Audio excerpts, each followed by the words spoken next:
il aura besoin probablement de courir Oui, on peut penser. Avant de rivaliser avec les chevaux qu'on a vus cet hiver déjà en forme.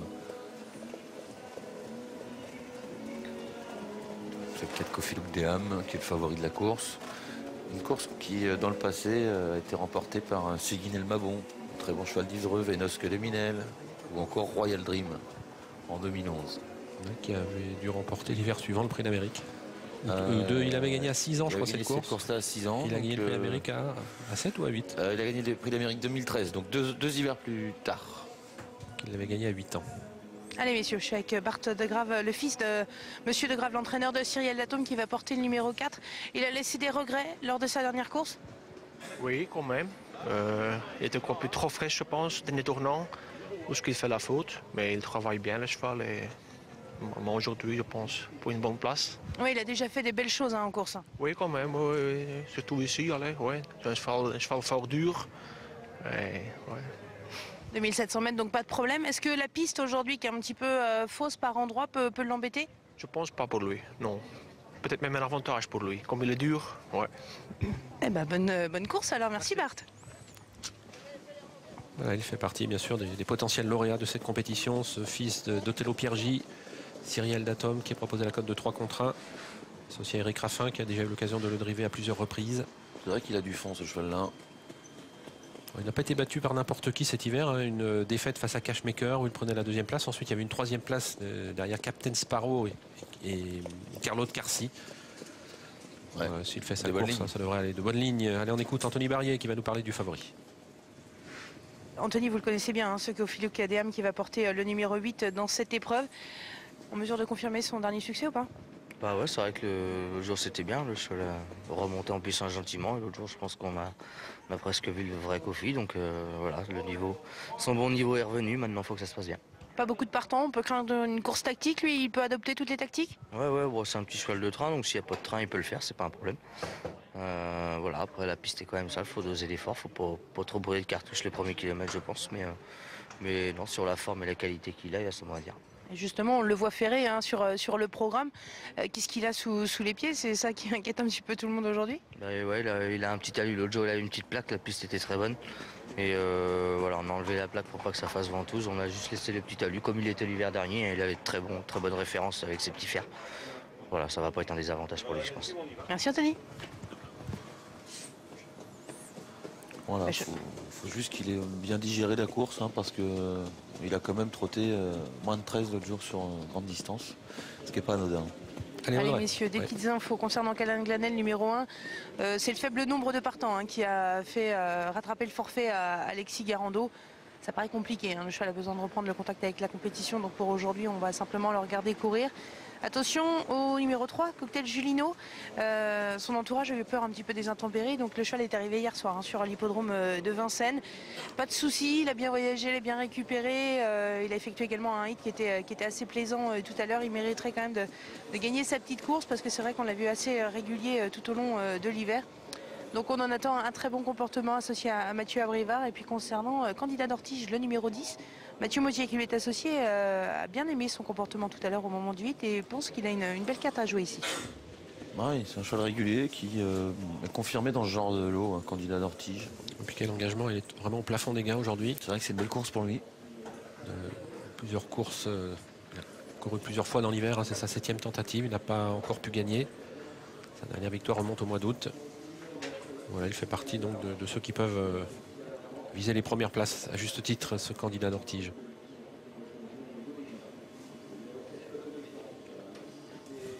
Il a une patte blanche comme One du Rib, celui-là, Cyriel Latome. Qui lui avait du blanc sous les flancs. Ouais, du Rib, il avait une tache blanche sous le ventre. Ouais. Et on s'échauffe ici avec le numéro 7, Cicero Noah, qui avait signé 3 victoires de suite le printemps dernier, 2 à Vincennes, 1 à Anguin. Reste sur une très bonne tentative, hein, battue par le Leblanc Dynamo Jet. Ouais, après la disqualification de Casting de Chenu ce jour-là.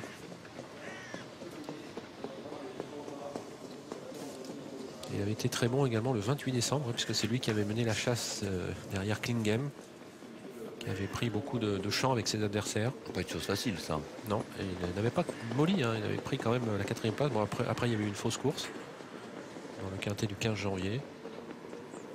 La Cocktail Julino. Il court sans rien. Hein. Aucune protection, complètement libre au niveau des jambes. Sans enraînement. On a montré sur Racing tout à l'heure la course de référence concernant Kofi Lugdam qui nous permettait de voir également le bon effort final de ce numéro 3, Cocktail Julino, qui avait pris donc la 4e place. Il trottait sur le pied de 13. Un bon petit cheval aussi, ce Cocktail Julino. De toute façon, la catégorie est bonne, hein, ça c'est clair. Ça aurait fait un très joli quintet avec quelques partants supplémentaires, bien entendu. La candidat d'Ortige, le trotteur le plus riche avant le départ de cette course, ce qu'il restera après. Il accélère un peu au canter. Colorado Blue. Rien pas mal, celui-là, vu son chrono de l'autre jour. Il a été entraîné par Bruno Marie. Il trottait 13 ans sur ce parcours. Ouais, toujours cette course de Kofi Lugdam. Ouais, il avait pas mal fini tout à l'extérieur. Bon, un petit peu moins vite que Cocktail Julino. Pas l'interdire d'accrocher une 3, 4, 5e place. Ils peuvent pratiquement tous prendre un accessite. Peut-être pas Calan Glanet. Ouais. Peut-être pas Comte du Vivier, mais c'est un trotteur de classe parce qu'on ne l'a pas vu depuis très longtemps. Sinon, tous les autres peuvent terminer parmi les 4-5 premiers. Claude Delaroche, lui, va probablement attendre. On voit quand même que la cote de Comte du Vivier descend de 6 points. 24 contre 1 pour ce trotteur qui, on le rappelle, n'a pas été vu en compétition depuis le 20 août. Bah, il a une musique lointaine, mais qui attire quand on la regarde comme ça, est bonne. Il a fait une remarquable saison 2017. Il est bien décoré, Crazy Horse, vous avez vu? Ouais, rien ne s'oppose à ce qu'il n'en fasse pas de même en 2018. Il avait encore de belles opportunités, ce Comte du Vivier.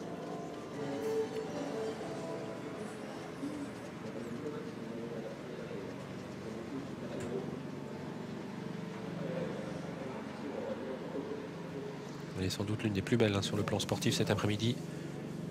Avec ce prix Léon Zitrone, prix de Montségur, avec ces trotteurs de 6 ans qui sont en piste, ils sont 10.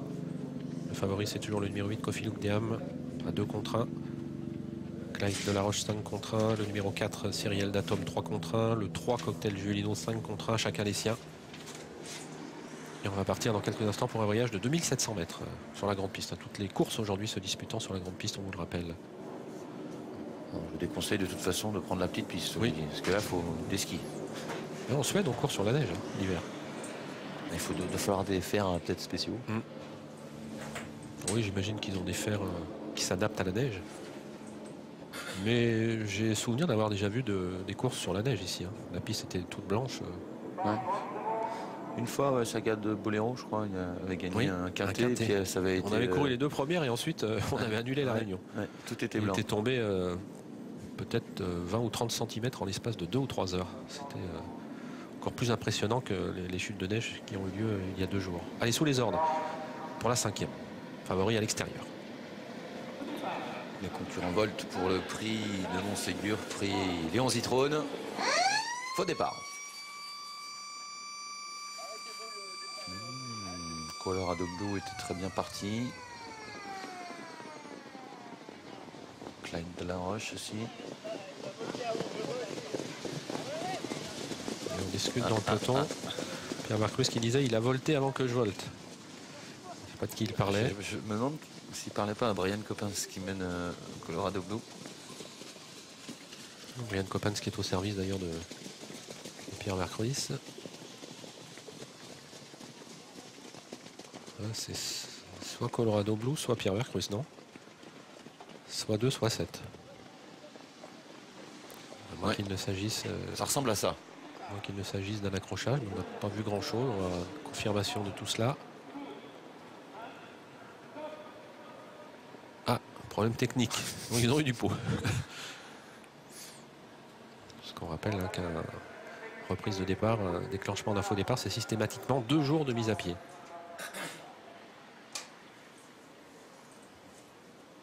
Allez, on va remettre ça. Au minimum. Et Anthony Barrier, comme il l'avait fait tout à l'heure, qui rentre le premier sur la piste pour volter le plus à l'extérieur possible. Il ne devrait pas avoir de mal à s'élancer, ne sont que 10.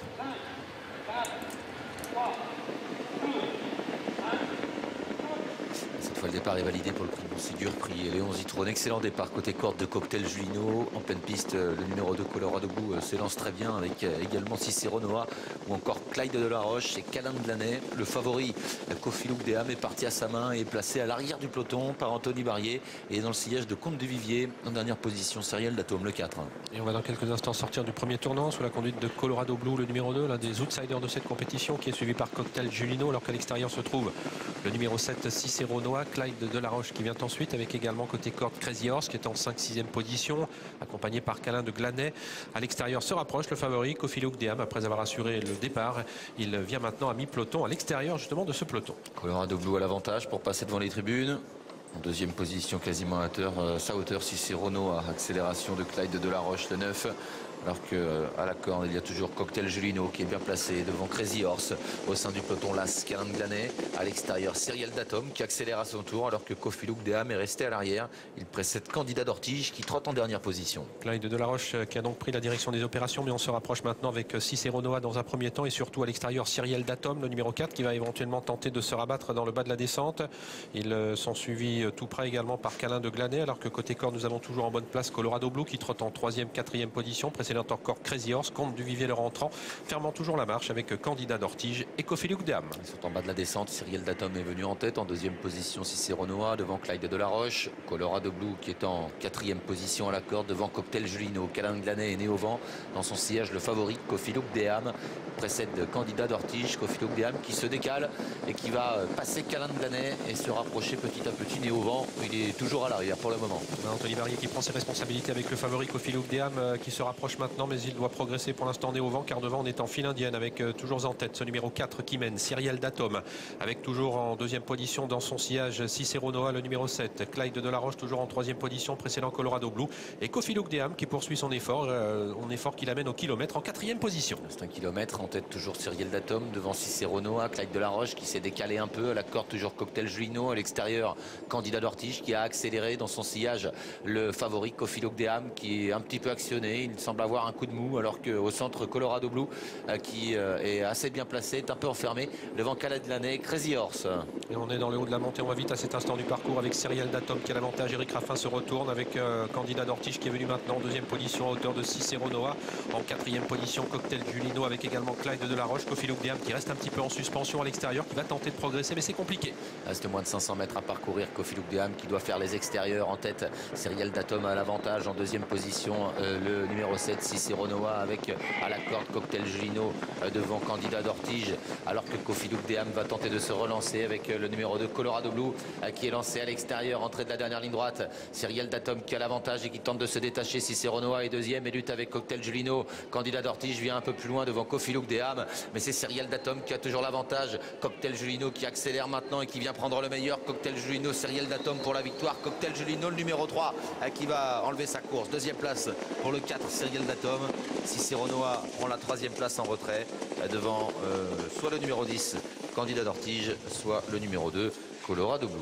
3, 4, 7 photos, 10 et 2. Voilà l'arrivée de cette nouvelle épreuve, la 5e victoire signée Mathieu Abrivard, qui a joué les attentistes et qui n'a laissé aucune chance au grand animateur Serial d'Atome, qui n'a pas démérité. En retrait, Cicero Noah prend la 3e place. C'est beaucoup plus serré pour la 4e. On a l'impression que Candidat d'Ortige, oui, il va conserver cette 4e place malgré le retour de Colorado Blue qui finalement sera 5e. Le favori Kofi Luke Deham passant le poteau en 6e position. Succès de Cocktail Julino qui fait vraiment un excellent meeting. Ça se solde par un succès.